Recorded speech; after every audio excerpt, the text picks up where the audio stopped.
पूरी बॉडी में blood vessels spread हो रखी हैं, यानी वो पूरा एक ब्लड सर्कुलेटरी सिस्टम बनाती हैं, उसी तरह से एक और सिस्टम ट्रांसपोर्ट के लिए यूज़ होता है, उसे कहते हैं लिम्फेटिक सिस्टम। उसमें लिम्फ वेसल्स होती हैं, जैसे आपको ये दिख रहा है इस समय जो आपको ग्रीन शो कर रहा है, इसको ग्रीन को वैसे हमारी बॉडी में इसी तरह से पैरेलल में रेड ब्लड वेसल्स भी होती हैं, यानी ब्लड वेसल्स होती हैं जो रेड अपीयर होती हैं। तो इसलिए जब हम लिम्फ की बात कर रहे हैं, लिम्फ वेसल्स की बात कर रहे हैं, तो उनको ग्रीन अपीयरेंस दी है। तो हमारी पूरी बॉडी में ये इस तरह से स्प्रेड हो रखी होती है, दिख रहा है आप सबको। तो ये भी एक तरह के ट्रांसपोर्ट में हेल्प करती हैं। इसमें भी फ्लूइड होता है, जैसे ब्लड में फ्लूइड होता है, ब्लड की जैसी ही सिमिलरिटी होती है, कुछ डिफरेंस होते हैं। दैट वाई इसमें डिफरेंस कंसिडर किया जाता है। पूछा जाता है आपसे भी कि लिम्फ सिस्टम में और ब्लड सिस्टम में क्या डिफरेंसेस है। तो ये भी हमारे जैसे हमारा ब्लड हमारी बॉडी में एक पार्ट से दूसरी पार्ट में सब्सटेंसेस को ट्रैवल करवाता है, ट्रांसपोर्ट कराता है, ये भी एक और ट्रांसपोर्ट सिस्टम है। तो जिस तरह से ये अपनी पूरी बॉडी में स्प्रेड है, चाहे वो आपका ब्रेन, अभी आपका हेड दिखाया था, ब्रेन तक दिखाया था, चाहे आपके ये पूरी बॉडी, आपके लेग्स, ये पूरा सिस्टम इसमें इन्वॉल्व है। पूरी बॉडी में इस तरह से लिम्फ वेसल्स स्प्रेड हो रखी हैं, जिस तरह से आपको अपेयर हो रही है। तो किसी पर्टिकुलर एक जगह पे नहीं है, जैसे blood vessel each and every part में है हमारी बॉडी के, वैसे ही लिम्फ वेसल्स भी ईच एंड एवरी पार्ट में है हमारी बॉडी के। नेक्स्ट आता है लिम्फ नोड्स होते हैं, जो आपको ग्रीन के बीच में जो ये शाइनिंग सा पर्पल कलर दिख रहा है, ये दिखाया गया है कि ये नोड्स होते हैं, लिम्फ नोड्स। लिम्फ नोड्स का काम क्या होता है? लिम्फ नोड्स लिम्फोसाइट्स बनाते हैं। WBC का काम सबको पता है, वाइट ब्लड सेल, वो फॉरेनर बैक्टीरिया जो बाहर से आए हुए बैक्टीरिया है उन्हें किल करता है, एंटीबॉडीज़ बनाता है और हमारी बॉडी का इम्यून सिस्टम मेंटेन रखता है। ये WBC का काम है। सेम इसी तरह से लिम्फ नोड रिलीज़ करता है टाइमली लिम्फोसाइट्स, और वो सारे काम जो वाइट ब्लड सेल करते हैं वो लिम्फोसाइट भी करता है। यानी कि ये दोनों काम करता है ब्लड की तरह ट्रांसपोर्टेशन भी करता है सब्सटेंसेस का। और हमारे इम्यून सिस्टम के लिए जैसे WBC हेल्पफुल है, वैसे ये भी हमारे इम्यून सिस्टम के लिए काम करता है, यानी एंटीबॉडीज़ भी बनाता है और बैक्टीरियाज को भी किल करता है। नेक्स्ट आता है, ये है लिम्फोसाइट्स। वो ग्रीन जो आपको विजिबल हो रही हैं लाइन सारी, तो उसको एक मैग्नीफाई करके दिखाया है कि देखो ऐसे लिम्फ नोड से ये लिम्फोसाइट्स निकलते हैं। तो जैसे रेड ब्लड सेल एक सेल होते हैं, वैसे लिम्फोसाइट भी एक सेल होते हैं और काम दोनों का क्या होता है? सेम होता है। तो अगर दो वेसल्स जा रही हैं, ये ब्लड वेसल्स है और ये तुम्हारी लिम्फ वेसल्स हैं, तो इसमें WBC है जो किसी भी बैक्टीरिया को किल करने की कैपेसिटी रखते हैं, एंटीबॉडीज़ बनाते हैं। सेम जब हम लिम्फ वेसल में मूव करते हैं तो इसमें लिम्फोसाइट्स होते हैं जो कि किसी भी बैक्टीरिया को मारते हैं और हमारा इम्यून सिस्टम बनाने के लिए एंटीबॉडीज़ को प्रिपेयर करते हैं। नेक्स्ट है, यानी कि हम कह सकते हैं कि जो लिम्फ सिस्टम है वो एक सब सिस्टम है। किसका एक सब सिस्टम है? तो lymphatic system. What is a lymphatic system? तो आप कहोगे लिम्फेटिक सिस्टम इक्वल की जगह लिख दोगे इज ए सब system of circulatory system and immune system. तो ये एक क्या है आपके लिए? एक सब सिस्टम है। सब सिस्टम क्यों कहा? क्योंकि मेन सिस्टम तो ब्लड ही है, तो ये एक सब सिस्टम है जो सर्कुलेटरी सिस्टम का और इम्यून सिस्टम का एक सब सिस्टम माना जाता है। नेक्स्ट देखते हैं, ये आ गया आपका, ये जहाँ से अब शुरू कर रहे हैं ये तुम्हारे लिए ज़्यादा इम्पॉर्टेंट है, ध्यान से सुनना। जब आपका हार्ट, या पढ़ चुके हो सब, जब आपका हार्ट ऑक्सीजन वाला ब्लड, तो ये जो रेड है ये ऑक्सीजन वाला ब्लड है। जब आपका हार्ट जब अभी किसी ऑर्गन या किसी सेल के आसपास आता है, ये छोटे छोटे जो दिखा रखे हैं वो सेल है, ये सारे सेल इन बॉडी हैं। तो जब ये सेल के आसपास आता है तो कोई भी वेन या आर्टरीज सेल के आसपास नहीं आ सकती, तो उसके लिए वो लिम्फ उसमें डिवाइड हो जाती है कैपिलरीज़ में। तो देखो ये कैपिलरीज़ में डिवाइड हो गई। तो ये वाली जब आर्टरीज़ आई थी, ये वाली आर्टरीज़ जब क्या लेके आई? O2 वाला ब्लड लेके आई। तो यहाँ से इसने कैपिलरीज़ में वो ब्लड ट्रांसफ़र करा और वो कैपिलरीज़ वाला O2 वाला ब्लड सेल तक पहुँच गया। तो ईच एंड सेल के लिए उसने पहुँचा। कैपिलरीज़ सेल तक कैसे पहुँचती है? वो भी जाके एक एक घर में नॉक करके नहीं दे के आती। उसकी जो वेसल उसकी जो वॉल्स होती हैं वो बहुत प्रीमेबल होती हैं, क्योंकि सिंगल वॉल से बनी होती हैं, तो वो यहाँ पहुँचकर डिफ्यूज़ कर देती है सारे मटेरियल को। यहाँ पहुँचकर सारे मटेरियल को क्या कर देती है, डिफ्यूज़ कर देती है, मतलब अपने आप से बाहर निकाल देती है। तो फिर सेल उसका इस्तेमाल कर लेते हैं। जब सेल उसका इस्तेमाल करते हैं तो उनके वेस्ट प्रोडक्ट जो आते हैं वो ये वाली कैपिलरीज अपने अंदर ले लेती है, अपने अंदर डिफ्यूज़ करवा लेती है, अपने अंदर घुसा लेती है। और जब अपने अंदर घुसा लेती है तो फिर वो वेन से मिलती है और हार्ट तक पहुँचा देती है। तो वेन के थ्रू हमारा कार्बन डाइऑक्साइड वाला ब्लड एक बार फिर हार्ट तक पहुंचता है। तो आर्टरीज और वेन्स में तो डिफरेंस पता चल गया था अच्छे से। ये O2 वाला ब्लड सेल के पास लाते हैं, ये आर्टरीज हैं, और ये कार्बन डाइऑक्साइड वाला ब्लड एक बार फिर हार्ट तक ले जाते हैं, ये वेन्स हैं। तो ये आपके पास काम आया। और बीच में कैसे काम किया वो पता चला कि ब्लड कैपिलरीज का काम क्या है, वो सेल की रीच में वही पहुंचते हैं। तो एक तरह से तुम्हारी वेन और आर्टरीज के बीच में जो मीडिएटर का काम करती हैं वो कैपिलरीज ही हैं, क्योंकि कैपिलरी कभी भी ना कोई आर्टरी सेल के पास पहुंच सकती, ना कोई वेन सेल्स के पास पहुंच सकती। तो इसका मतलब जो आगे फर्दर काम करना होता है वो कैपिलरीज को ही करना होता है। तो एक्सचेंज तो कैपिलरीज ही करवाती हैं कि ऑक्सीजन यूज़ कर ली और कार्बन डाइऑक्साइड रिलीज़ कर दी। ये सारा काम कौन करा पाता है, कैपिलरीज करा पाती हैं। जब ये एक्सचेंज हो रहा होता है, यानी कि कैपिलरीज पिक कर रही होती हैं कार्बन डाइऑक्साइड को और वेन की तरफ ले जाने वाली होती हैं, या ऑक्सीजन वाली ब्लड कैपिलरीज डिफ्यूज़ करती हैं, तो कंप्लीटली वो पिक नहीं कर पाती। सेल के आसपास कुछ फ्लूइड बच जाता है, ये सेल के आसपास कुछ फ्लूइड बढ़ जाता है। आपने नोटिस किया होगा जब हम कहीं घूमने जाते हैं तो हम सामान कम लेके जाते हैं, लेकिन जब हम वापस आते हैं तो हमारा सामान ज़्यादा हो जाता है। सेम सेल के साथ भी होता है।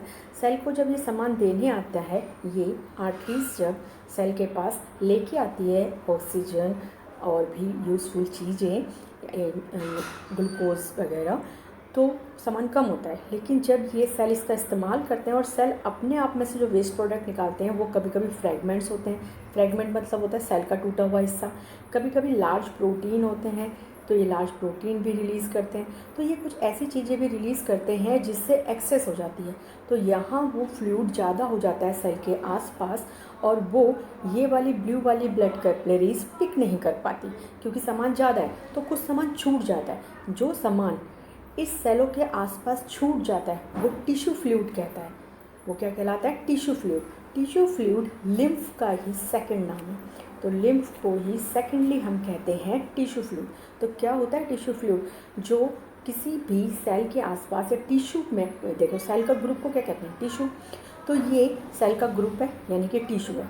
तो यहाँ पर जो फ्लूइड रह गया, जो कैपिलरीज अपने साथ पिक करके लेके नहीं जा पाई, क्यों, क्योंकि ज़्यादा था और कुछ उसके बस की बात नहीं थी। जैसे लार्ज प्रोटीन मॉलिक्यूल उसके बस की बात ही नहीं है, क्योंकि उसमें वो कैरी नहीं कर सकता लार्ज प्रोटीन मॉलिक्यूल को। तो और कुछ चीज़ें जो इवन प्लाज्मा भी वो दोबारा रेड पिक करके नहीं ले जा पाया, क्योंकि यहाँ पर सामान ज़्यादा हो गया, तो वो नहीं पिक करके ले जाता। तो जो रह जाता है उसे कहते हैं टिश्यू फ्लूइड। तो ये टिश्यू फ्लूइड रह गया, जिसका दूसरा नाम क्या है, लिम्फ। तो लिम्फ रह गया।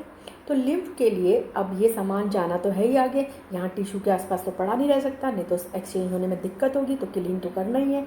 तो उस समय क्या करता है, ये लिम्फ वेसल्स, अब लिम्फ सिस्टम का काम शुरू होता है। तो जो ये नहीं लेके जा पाई, जो कौन नहीं लेके जा पाई, वेन लेके नहीं जा पाई, वेन कैपिलरीज ने वेन तक ट्रांसफ़र नहीं किया, उसके लिए यूज़ होती हैं फिर लिम्फ कैपिलरीज। तो ये लिम्फ की कैपिलरीज हैं, जो ग्रीन आपको शो किया गया है वो लिम्फ की कैपिलरीज हैं। अब ये लिम्फ की कैपिलरीज ने यहाँ से पिक कर लिया उस टिश्यू फ्लूइड को, उस टिश्यू फ्लूइड को पिक करके वो लिम्फ वेसल तक पहुँची। ये लिम्फ वेसल है, तो लिम्फ वेसल तक पहुँची। लिम्फ वेसल के पास एक कमी है कि वो कभी हार्ट तक नहीं पहुँचती, उसके पास हार्ट तक जाने का रास्ता नहीं है। तो वो सिर्फ वेन को ये प्रोवाइड कर देती है, और वेन जाके अब फिर दोबारा इसे आगे हार्ट तक पहुंचाती है। यानी वो यहाँ से नहीं लेके जा पाई, तो इसने पैरेलल उनका काम किया और यहाँ से टिश्यू फ्लूइड को पिक किया, इस जगह से टिश्यू फ्लूइड को पिक किया और पिक करके एक बार फिर वेन्स को दे दिया, और वेन्स ने उसे हार्ट तक पहुँचा दिया। तो इसका मतलब ये हुआ कि जो ब्लड वेसल्स हैं वो दोनों साइड काम करती हैं, हार्ट से टिश्यू तक और टिश्यू से हार्ट तक। लेकिन जो ब्लड कैपिलरीज हैं, ब्लड वेसल्स हैं, वो सिर्फ टिश्यू फ्लूइड से वेन तक ही जा पाती हैं, यानी हार्ट तक अपने आप को पहुंचाती हैं। तो इसका वन वे काम करने का है, इसका डबल वे काम करने का है। तो ये सब डिफरेंसेस में आपके लिए आएंगे जो आपको इम्पॉर्टेंट होंगे। लिम्फ का बुक में एक पैराग्राफ दिया है जिसमें 10-12 लाइन है, लेकिन लिम्फ के बारे में बहुत कुछ है जो आता है पेपर में और इम्पॉर्टेंट भी है। एक और देखो, ये है आपके पास, ये क्लोजअप से दिखाया है। देखो लिम्फ की कैपिलरीज हैं, ये लिम्फ की कैपिलरीज के जो पोर्स होते हैं वो बड़े होते हैं, तभी तो वो प्रोटीन मॉलिक्यूल्स को भी अंदर ले लेता है। तो ये लिम्फ की कैपिलरीज है और ये आसपास देखो ये टिश्यू है, ये टिश्यू में ये सेल दिख रहे हैं आपको, ये छोटे छोटे, और इनके जो बीच में जो जगह बची है यहाँ टिश्यू फ्लूइड है, वो टिश्यू फ्लूइड इसके अंदर डिफ्यूज़ हो जाएगा और ये इसी का बड़ा वाला दिखाया है। टिश्यू फ्लूइड कौन ले लेगा? लिम्फ कैपिलरीज टिश्यू फ्लूइड को अपने अंदर डिफ्यूज़ करा लेंगी और ये लिम्फ कैपिलरीज आगे जाके लिम्फ वेन से जुड़ जाएंगी या लिम्फ वेसल से जुड़ जाएंगी और लिम्फ वेसल इन्हें कहाँ पहुँचा देगा? एक बार फिर मेन वेन के पास पहुँचा देगा और मेन वेन कहाँ पहुँचाएगी? हार्ट के पास पहुँचा देगी। तो लिम्फ कैपिलरीज या लिम्फ वेसल सिंगल डायरेक्शन में काम करती हैं, जबकि ब्लड वेसल दोनों डायरेक्शन में काम करती हैं। और भी कई डिफरेंसेस हैं। लिम्फ और ब्लड में सिमिलरिटी ये है कि दोनों ट्रांसपोर्ट में हेल्पफुल हैं, लेकिन उसमें डिफरेंस ये है कि रेड ब्लड सेल के होने की वजह से ब्लड का कलर रेड है, जबकि इसका ये कलरलेस होता है क्योंकि इसमें प्लाज्मा तो होता है लेकिन हीमोग्लोबिन नहीं होता, रेड ब्लड सेल नहीं होता। रेड ब्लड सेल का साइज़ बहुत छोटा होता है तो वो उसे वेन्स के जरिए अपने आप में ले जाती हैं, तो दिक्कत नहीं होती। मगर लार्ज प्रोटीन मॉलिक्यूल सिर्फ कौन कैरी कर सकता है? लिम्फ वेसल ही कैरी कर सकती हैं। और भी फ्रेगमेंट्स, एक्स्ट्रा और कोई न्यूट्रिशन, तो ये सब कुछ, या प्लाज्मा, ये सब कौन कैरी करता है? लिम्फोसाइट। जब लिम्फ सिस्टम इसको कैरी करेगा तो नेचुरल बात है इसमें भी कुछ ऐसी चीज़ें आएंगी जो हार्मफुल भी हो सकती हैं हमारे लिए। तो इसमें लिम्फोसाइट यानी कि वाइट ब्लड सेल की तरह काम करने वाले सेल भी होते हैं जो उन बैक्टीरियाज को किल कर देते हैं। अब पढ़ते हैं लिम्फ सिस्टम बुक में से। बुक में बहुत कम लिखा हुआ है इसके बारे में, लेकिन जितना लिखा है उतना पढ़ लेते हैं। There is another type of fluid, एक और टाइप का फ्लूइड इन्वॉल्व होता है ट्रांसपोर्टेशन में, और दिस इज़ कॉल्ड लिम्फ और टिश्यू फ्लूइड। अब तुमने सारा देखा हुआ है, तुम्हें पता है कि हाँ इसे लिम्फ कहते हैं और टिश्यू फ्लूइड कहते हैं। तो एक और ट्रांसपोर्टेशन सिस्टम है जिसे आप लिम्फ कहते हो। तो what is the lymph? Lymph is another type of transportation system. Okay, so through the pores present in the walls of capillaries, some amount of plasma, protein, blood cell escape into intercellular space in the tissue. इसका मतलब समझ में आ गया? Tissue यानी कि जैसे ये टिश्यू है, इसमें बहुत सारे सेल हैं, तो ये जब ब्लड कैपिलरीज यहाँ आती हैं तो वो डिफ्यूज़ कर देती हैं अपने पोर से, उनमें जो छेद होते हैं उनसे, जो उनकी वॉल्स में प्रेजेंट होते हैं, कुछ अमाउंट प्लाज्मा का, प्रोटीन, कुछ ब्लड सेल एस्केप कर देती है, बाहर निकाल देती है। कहाँ पर? इन द टिश्यू में, टू फॉर्म टिश्यू फ्लूइड, और वो बन जाता है टिश्यू फ्लूइड। क्यों बनता है? बुक ने बिल्कुल डिटेल नहीं दी, मैंने तुम्हें अच्छे से समझा दिया है क्यों बनता है। क्योंकि वो जो मेन होता है या जो कैरी कर लेता है ब्लड कैपिलरीज वापस ले जाती हैं वो ठीक है, लेकिन जो बच जाता है उसे टिश्यू फ्लूइड कहते हैं। ठीक, it is similar to the plasma of blood, ये बिल्कुल प्लाज्मा ऑफ ब्लड की तरह ही होता है, लेकिन ये कलरलेस होता है एंड कंटेन करता है लेस प्रोटीन लेस होते हैं लेकिन मॉलिक्यूल प्रोटीन के बड़े होते हैं। लिम्फ ड्रेन करता है इनटू लिम्फेटिक कैपिलरीज में, वो लिम्फ कहाँ चला जाता है? लिम्फ की कैपिलरीज में, फ्रॉम द इंटरसेलुलर स्पेस, जो सेल के बीच में जो जगह है वहाँ से, कहाँ से? सेल के बीच में जो जगह है वहाँ से वो लिम्फ कैपिलरीज उसे कैरी कर लेती हैं, which join to form large lymph vessels, और वो सारी की सारी लिम्फ कैपिलरीज इस तरह से एक वेसल को जॉइन कर लेती हैं और उस वेसल्स में सारे का सारा लिम्फ डाल देती हैं। और वो लिम्फ वेसल आगे जाके क्या करती है?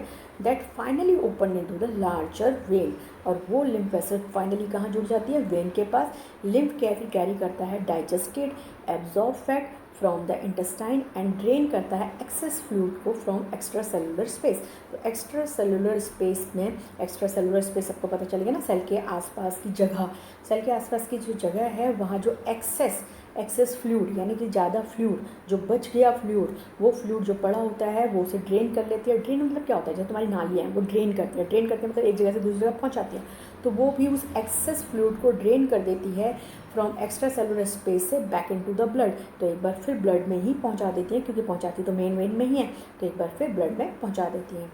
अब करते हैं इसके नोट्स। अब पढ़ते हैं लिम्फ के notes.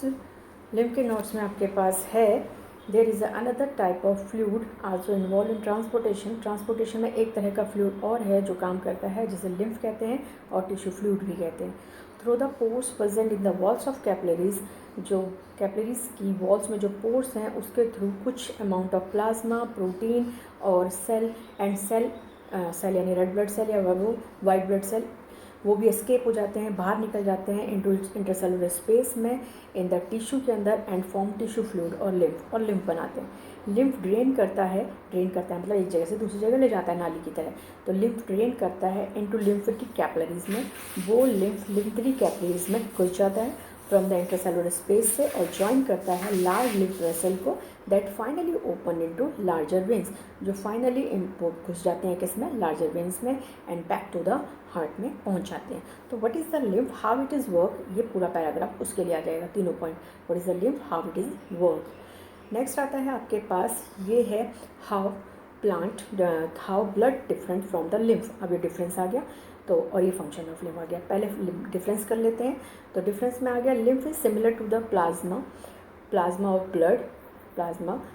Of blood but it is colourless.